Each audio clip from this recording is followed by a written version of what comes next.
Queridos irmãos e queridas irmãs, sejam bem-vindos ao canal Espiritismo Estudos para a Vida. Continuamos agora nossa série Estudando o Evangelho segundo o Espiritismo.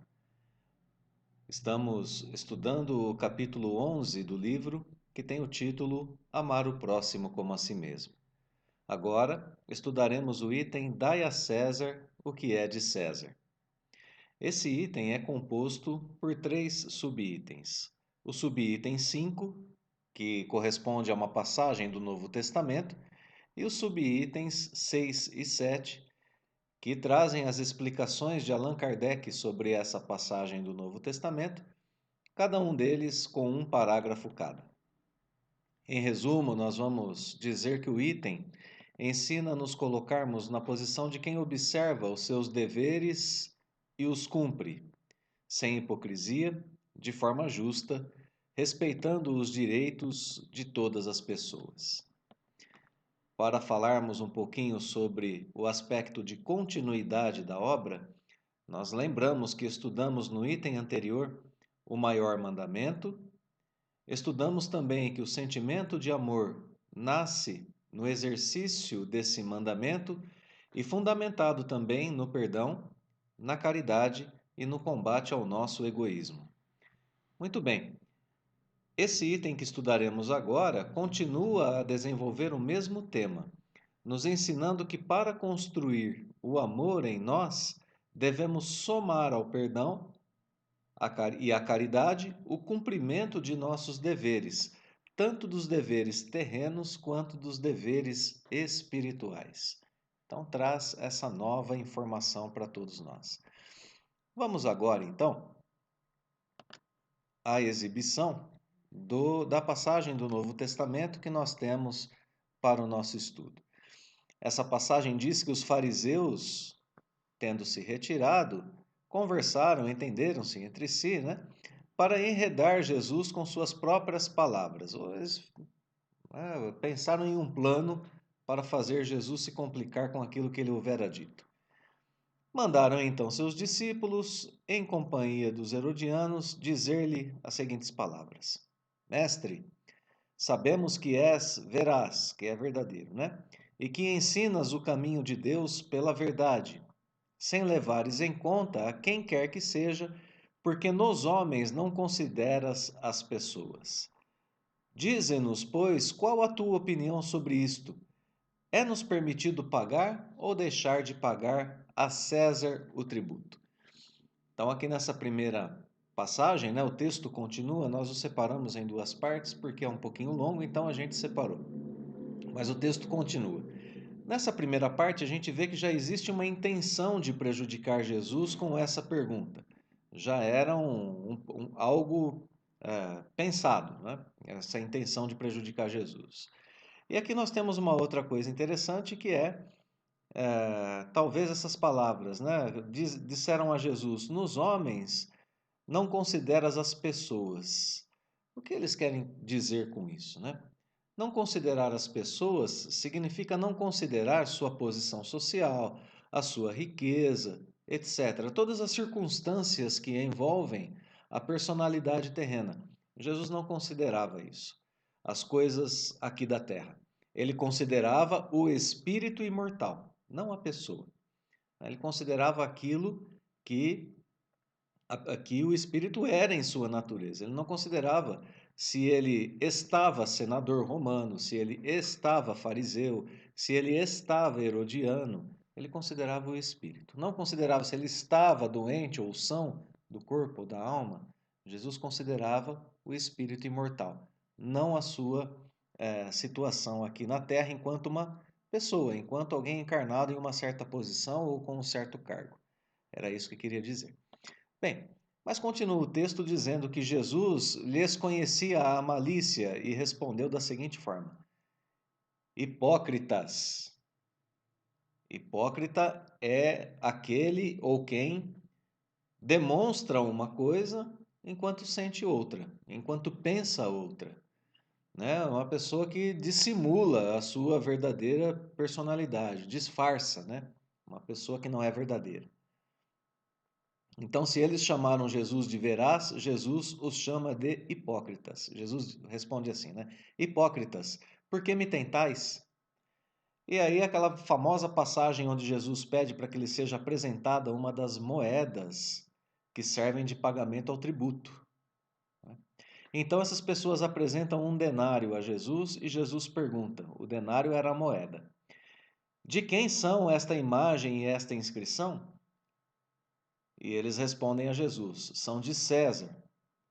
Então Jesus responde mais uma vez, dais, pois, a César o que é de César e a Deus o que é de Deus. E o efeito que ele causou? Ouvindo-o falar dessa maneira, admiraram-se eles da sua resposta e, deixando-o, se retiraram.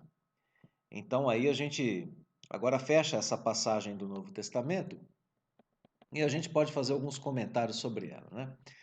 Dar ao mundo o que ao mundo pertence, o que é dele. Dar ao mundo as coisas materiais. Em contrapartida, dar a Deus o que é de Deus, as coisas espirituais. Dar a César a moeda, pagar o imposto. Mas aqui nós já podemos começar a pensar no seguinte: o que Jesus estava dizendo quando ele pede para dar a Deus o que é de Deus? Podemos pensar na seguinte questão: o que deveria ser dado a Jesus naquele momento? Se é para dar a César o que é de César, não é? E dar a Deus o que é de Deus, o que deveria ser dado ao Cristo, a Jesus naquele momento? A paz, a serenidade, a atenção, a sinceridade, não é? A veracidade, a atenção de que ele necessitava para cumprir a sua tarefa de trazer o reino de Deus aos homens.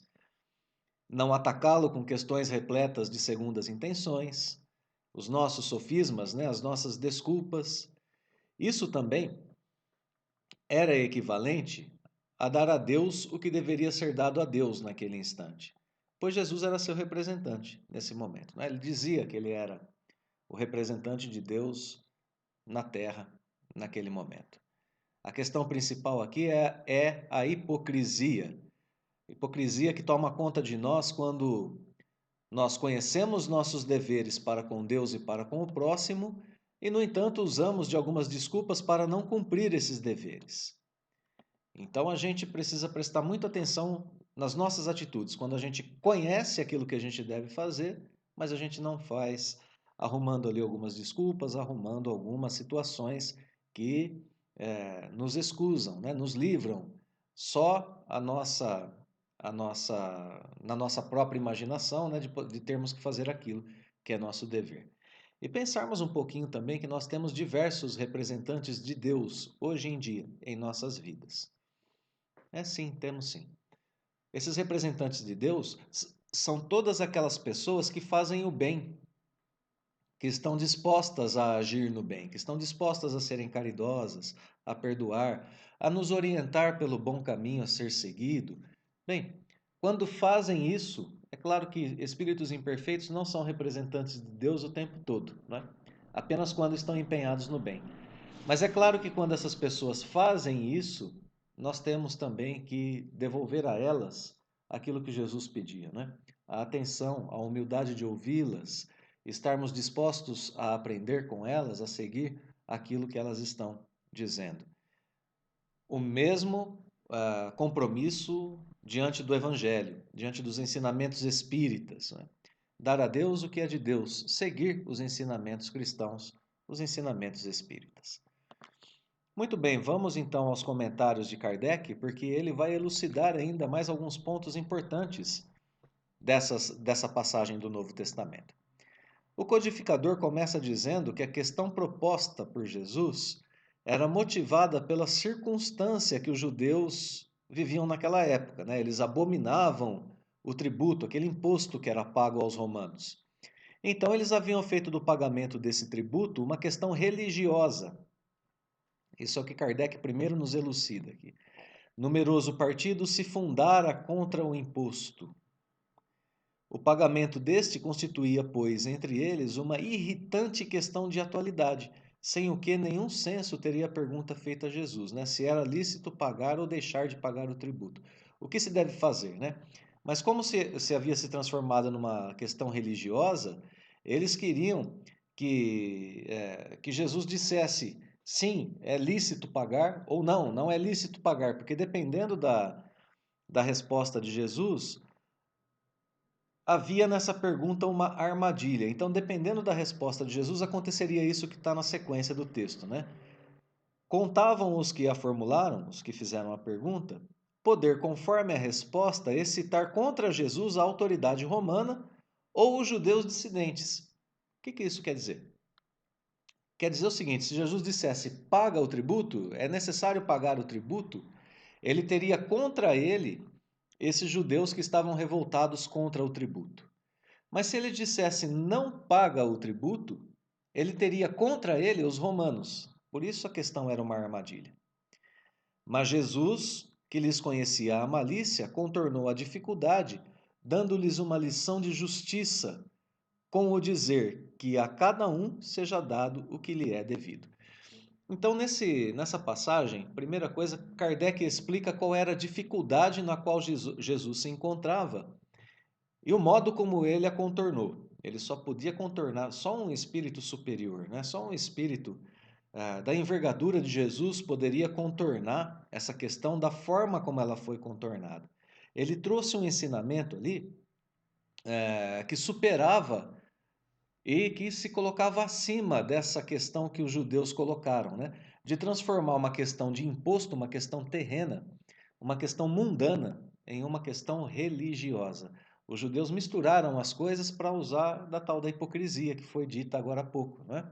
Para não cumprir os deveres deles terrenos e talvez não cumprir também os deveres espirituais, que são difíceis às vezes de serem cumpridos e muitas vezes, para nós seres humanos, é difícil de encontrar o equilíbrio, né, entre esses deveres que a gente deve cumprir. Bom, existem deveres dos homens para com os homens e deveres dos homens para com Deus. E o que Jesus está nos ensinando é não usar de uns como desculpa para não cumprir os outros, e muito menos usar de hipocrisia para enredar as pessoas ou a si mesmo, né, em dificuldades. Não querer transformar, como estavam fazendo os judeus, um princípio, um prejuízo, melhor dizendo, material, em uma ofensa a Deus. Não pensarmos que circunstâncias da vida material são castigos, punições ou recompensas que Deus nos dá. Essa é uma atitude muito viva ainda em nós, né? Quando vivemos uma dificuldade, pensamos, Deus está me castigando. Quando estamos indo bem, Deus está me recompensando. Dificuldade ou ir bem, eu digo em coisas materiais, né? E nem sempre isso é uma verdade. Então, cumprimento dos deveres nos dois âmbitos da vida e com lucidez de que cada um deles é separado do outro. A lição que a gente tira aqui dessa passagem, das palavras de Jesus, então, é assim uma questão de equilíbrio e uma questão de justiça. O amor ao próximo também é justo, precisa ser justo. Dar a cada um o que lhe é devido. Esse é o tema, né, do nosso capítulo, o amor ao próximo. Amar o próximo como a si mesmo. Eu gostaria que o próximo cumprisse os deveres dele para comigo. Faço o mesmo, cumprindo os meus deveres para com ele. Isso também é amar o próximo. Dar a César o que é de César. Dar ao mundo o que é do mundo, ao próximo o que é do próximo, a Deus o que é de Deus. Bem, vamos então ao último parágrafo, à última passagem, à última explicação de Kardec sobre a passagem do Novo Testamento que dá abertura a esse item do capítulo. Então vamos lá. Esta sentença, dai a César o que é de César, não deve, entretanto, ser entendida de modo restritivo e absoluto. A gente já vai entender já já o que isso quer dizer. Como em todos os ensinos de Jesus, há nela um princípio geral, resumido sob forma prática e usual e deduzido de uma circunstância particular. Essa circunstância particular é aquela em que ele vivia, né? As pessoas perguntando se deveriam ou não pagar o imposto. Esse princípio é consequente daquele segundo o qual devemos proceder para com os outros como queiramos que os outros procedam para conosco. O ensinamento que é base de todos os itens do capítulo, né? Ele condena todo prejuízo material e moral que se possa causar a outrem, toda postergação de seus interesses, sempre que a gente quer deixar para depois o interesse do outro, né? Postergar é isso, deixar para depois o interesse do outro. Colocar o interesse do outro em segundo plano. Não é para a gente fazer isso, né? Prescreve o respeito aos direitos de cada um, como cada um deseja que se respeitem os seus. Entende-se mesmo os deveres contraídos para com a família, a sociedade, a autoridade, tanto quanto para os indivíduos em geral. Então aqui a gente tem a explicação de Kardec, a explicação final sobre essa passagem do Novo Testamento, né? Ele chama a atenção para aquilo que devemos entender das palavras de Jesus. Jesus condena qualquer prejuízo moral ou material que se possa causar ao outro. Nos orienta a preservação dos direitos do outro da forma como queremos que os nossos sejam preservados. Nos orienta ao cumprimento dos nossos deveres. Resumo: não causar prejuízo, respeitar o direito alheio e cumprir os nossos deveres. É isso que a passagem de Jesus quer dizer. Então a gente pode concluir desse estudo que a atitude de amor se expressa quando vencemos a hipocrisia e agimos em acordo com os princípios que professamos, no nosso caso, princípios espíritas, né? É assim que nós vamos demonstrar amor a Deus e é assim que nós vamos cumprir os nossos deveres para com o próximo. Portanto, agir em acordo com os princípios que estudamos é ao mesmo tempo cumprir o maior mandamento, pois cumprimos assim com a lei de Deus, sem sermos hipócritas, e ao mesmo tempo amar o próximo, pois desenvolvemos a noção de justiça em nós ao fazer o outro o que o nosso coração pede que seja feito a nós mesmos. A gente faz essa análise, o que eu gostaria que fosse feito para mim, eu faço para o outro. É assim que eu desenvolvo a minha noção de justiça, do que é bom para o outro, do que é o bem. O cumprimento do dever como aparece assim aqui, né, como o primeiro passo para a aquisição do amor que desejamos ter em nós. Bem, então nós vamos concluir esse nosso estudo dizendo que a relação de amor baseada na justiça diz que devemos dar a Deus o que é de Deus e fazemos isso observando a relação de direitos e deveres que regem a nossa sociedade do ponto de vista cristão.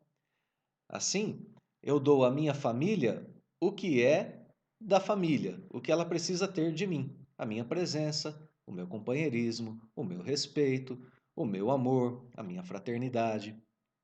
Devolvo à sociedade o que ela pede de mim.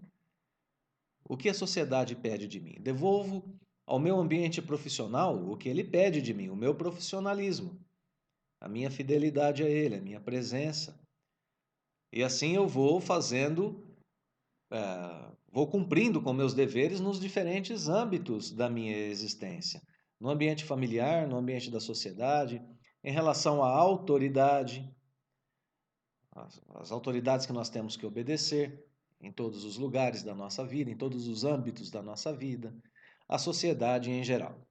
É assim em todos os ambientes, né? No ambiente profissional, no ambiente com o meu próximo, no ambiente familiar e etc. O devotamento a Deus e ao próximo é a prática do exercício de amor proposto no capítulo. Então, queridos irmãos e irmãs, deixamos o nosso convite para os próximos estudos. Deixamos, como sempre, o nosso agradecimento pela companhia. Fraterno abraço e os votos de que Deus nos abençoe hoje e sempre.